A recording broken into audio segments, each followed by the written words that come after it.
Assalamualaikum warahmatullahi wabarakatuh. Semangat juara. Selamat pagi anak-anakku. Ketemu lagi dengan saya Ibu Tia Heriani sebagai guru mata pelajaran sejarah. Nah, untuk pertemuan sekarang kita akan ngebahas mengenai Islamisasi di Nusantara atau proses masuknya Islam di Nusantara.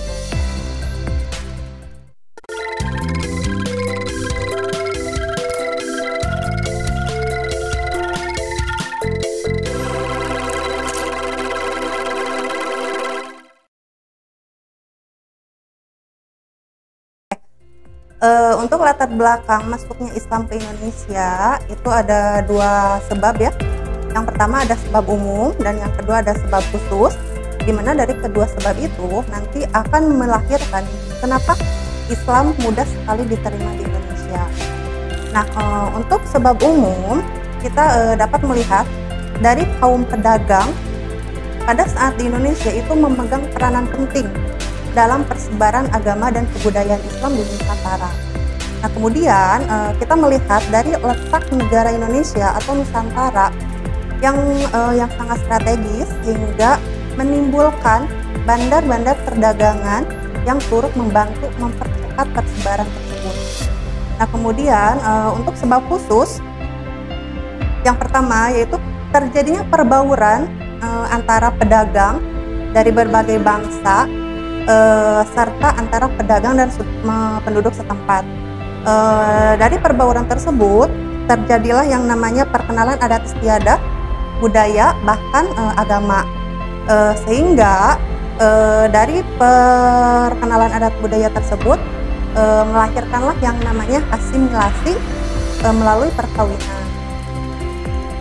Nah, kemudian anak-anakku sekalian, kita ketahui ya bahwa Islam itu menjadi agama mayoritas di Indonesia. Nah, kenapa sih agama Islam bisa diterima dengan mudah oleh masyarakat Indonesia? Nah, yang pertama yaitu syarat masuk Islam itu mudah, yaitu dengan mengucapkan 2 kalimat syahadat. Kemudian yang kedua, upacara-upacara dalam Islam itu sangat sederhana. Kemudian agama Islam yang menyebar ke Indonesia itu disesuaikan dengan tradisi di Indonesia yang sudah ada. Kemudian agama Islam tidak mengenal kasta, jadi setiap manusia itu sama derajatnya.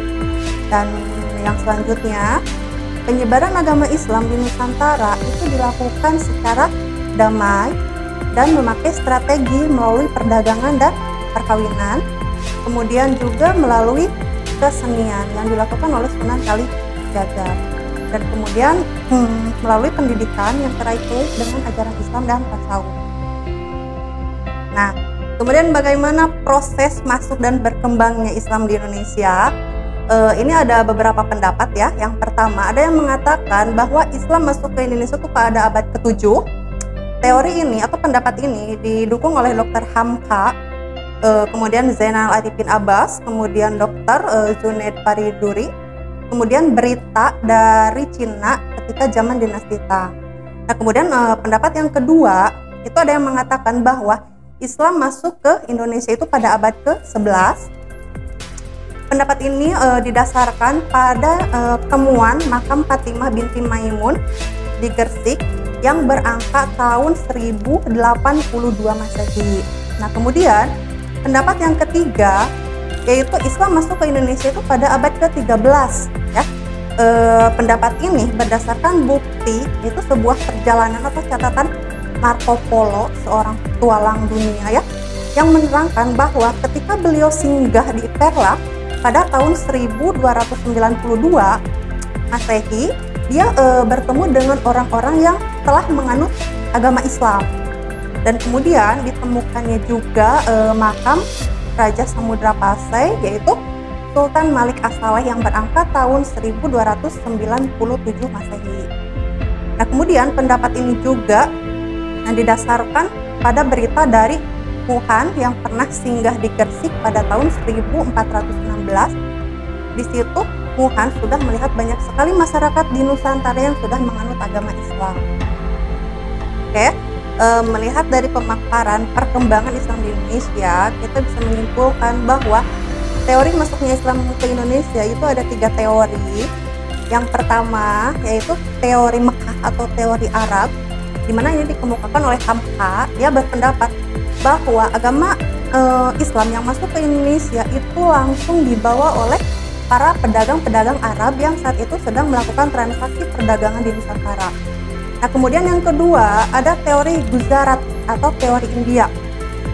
Nah, bukti adanya Islam di Indonesia dari teori Gujarat yaitu adanya unsur-unsur Islam di Indonesia yang menunjukkan persamaan Islam di Indonesia dengan Islam di Gujarat, terutama dalam penemuan batu nisan Sultan Malik As-Saleh, di mana ciri-ciri batu nisan tersebut itu sudah menyerupai batu nisan atau seni ukir yang dari Gujarat. Nah, kemudian yang ketiga yaitu teori Persia.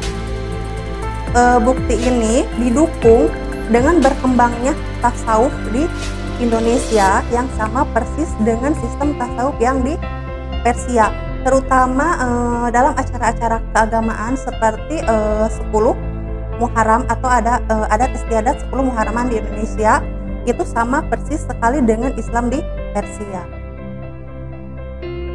Oke, anak-anakku sekalian, untuk pertemuan tentang Islamisasi di Indonesia cukup sekian. Mudah-mudahan kalian bisa mengambil pelajaran dari yang Ibu sampaikan. Terima kasih. Tetap semangat juara. Assalamualaikum warahmatullahi wabarakatuh.